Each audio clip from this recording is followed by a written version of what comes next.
Shalom, saudara yang kasih Tuhan, kita berjumpa kembali di dalam program Sabda Bapa Surgawi. Hari ini kita akan melihat satu kebenaran firman Tuhan di dalam Kisah Para Rasul, pasalnya yang ke-20, ayat 18 sampai dengan ayat yang ke-24. Demikian firman Tuhan. Sesudah mereka datang, berkatalah ia kepada mereka, "Kamu tahu bagaimana aku hidup di antara kamu sejak hari pertama aku tiba di Asia ini. Dengan segala rendah hati aku melayani Tuhan. Dalam pelayanan itu aku banyak mencucurkan air mata dan banyak mengalami pencobaan dari orang Yahudi yang mau membunuh aku. Sungguh pun demikian, aku tidak pernah melalaikan apa yang berguna bagi kamu. Semua kuberitakan dan kuajarkan kepada kamu, baik di muka umum maupun dalam perkumpulan-kumpulan di rumah kamu. Aku senantiasa bersaksi kepada orang Yahudi dan orang-orang Yunani supaya mereka bertobat kepada Allah dan percaya kepada Tuhan kita Yesus Kristus. Tetapi sekarang sebagai tawanan roh aku pergi Yerusalem dan aku tidak tahu apa yang akan terjadi atas diriku di situ, selain daripada yang dinyatakan Roh Kudus dari kota ke kota kepadaku, bahwa penjara sengsara menunggu aku. Tetapi aku tidak menghiraukan nyawaku sedikit pun, asal saja aku dapat mencapai garis akhir dan menyelesaikan pelayanan yang ditugaskan oleh Tuhan Yesus kepadaku untuk memberi kesaksian tentang Injil kasih karunia Allah." Saudara kasih Tuhan, ada menjadi satu pertanyaan bagi kita di ayat 18. Bagaimana aku hidup? Ini yang menjadi tema pada saat pagi hari ini. Menjadi pertanyaan juga bagi kita, bagaimana aku hidup?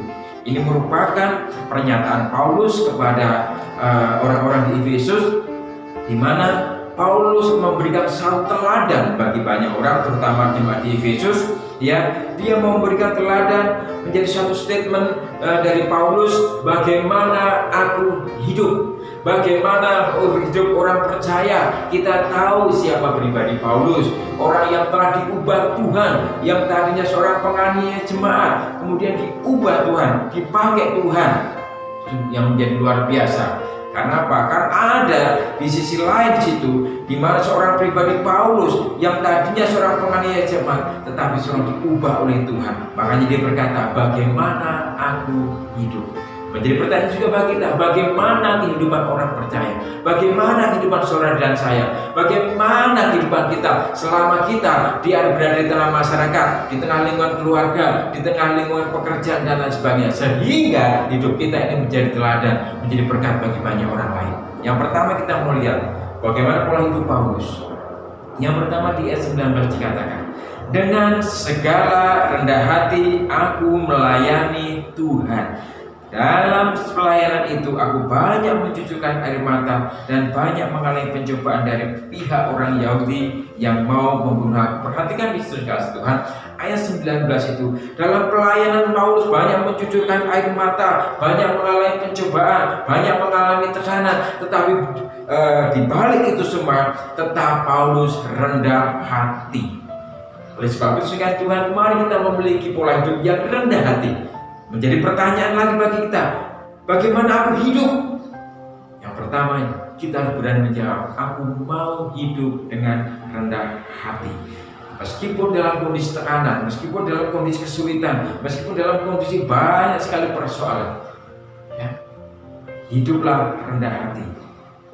Yang pertama. Yang kedua, sekali Tuhan, di ayatnya yang kedua pun dikatakan, sungguh pun demikian, aku tidak pernah melalaikan apa yang berguna bagi kamu. Semuanya kuberitakan dan kuajarkan kepada kamu, baik di muka umum maupun di dalam perkumpulan-perkumpulan di rumah kamu. Aku senantiasa bersaksi kepada orang Yahudi dan orang-orang Yunani supaya mereka bertobat kepada Allah dan percaya kepada Tuhan kita Yesus Kristus. Inilah yang dilakukan Paulus. Paulus tadi dikatakan pribadi orang yang rendah hati.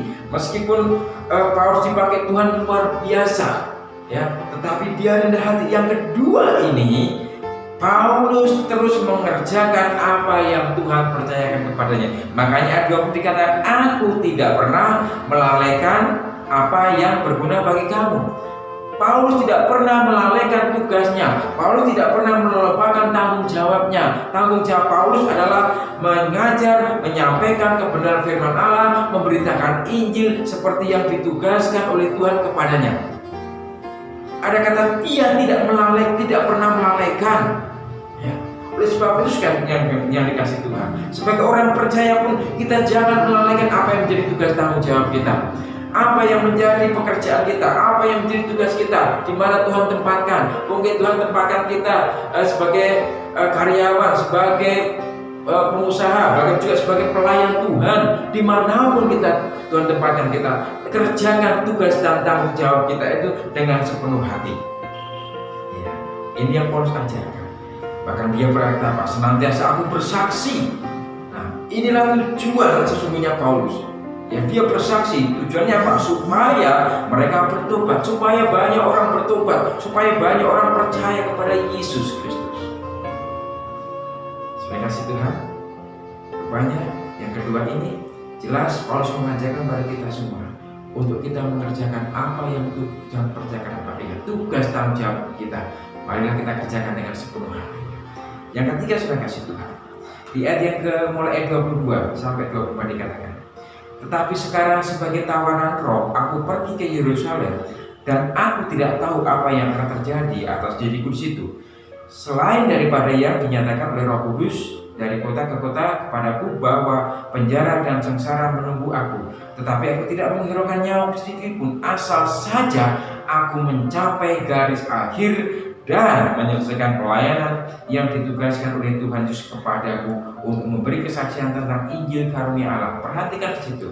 Ini berarti Paulus hanya tujuan hidupnya hanya fokus kepada apa yang menjadi perintah Tuhan, apa yang menjadi tugas tanggung jawabnya. Tadi tidak melalaikan, ya, tidak melalaikan itu berarti ada fokus di situ. Paulus fokus terhadap tugasnya, Paulus fokus terhadap tugas tanggung jawabnya. Oleh sebab itu, saudara Tuhan, hari ini, ya, apa yang Tuhan percayakan kepada kita, mari kita fokus mengerjakan itu dengan sepenuh hati. Apapun situasinya, apapun kursinya, apapun resikonya, kita lihat bagaimana resiko, bagaimana Paulus sudah tahu sebenarnya apa yang sudah dialami. Bahkan di ayat yang ke-23 dikatakan bahwa penjara dan sengsara menunggu aku.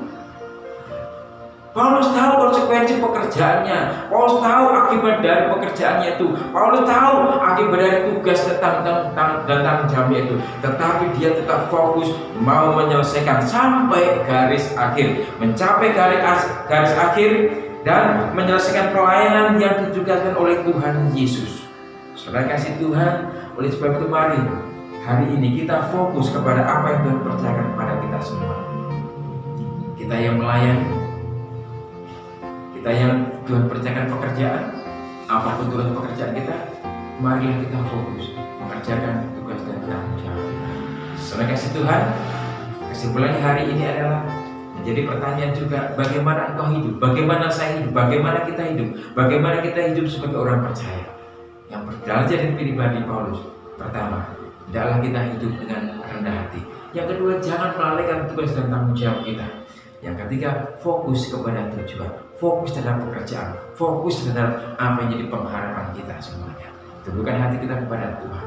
Kami bersyukur Tuhan, kesempatan pagi hari ini, berkat firman-Mu yang kami kembali, kami sebagai orang-orang yang sudah ditebus, agar senantiasa kami belajar dari hamba-Mu Paulus untuk tetap hidup sesuai apa yang menjadi kehendak Tuhan, rendah hati, mengerjakan apa yang Tuhan percayakan kepada kami, dan tetap fokus pada tugas-tugas kami. Terima kasih Bapak, kami percaya Tuhan akan memampukan kami sehingga kami sanggup melakukan segala tugas tanggung jawab kami. Terima kasih Bapak, ini adalah harapan kami, dalam Yesus kami berdoa. Amin.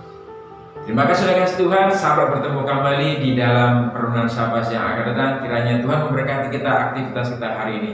Salut, selamat bekerja, Tuhan Yesus memberkati. Salam, saudara yang diberkati Tuhan. Apabila Bapak Ibu semua diberkati dengan kebenaran Tuhan melalui program Sabas, Bapak Ibu bisa like, subscribe maupun komen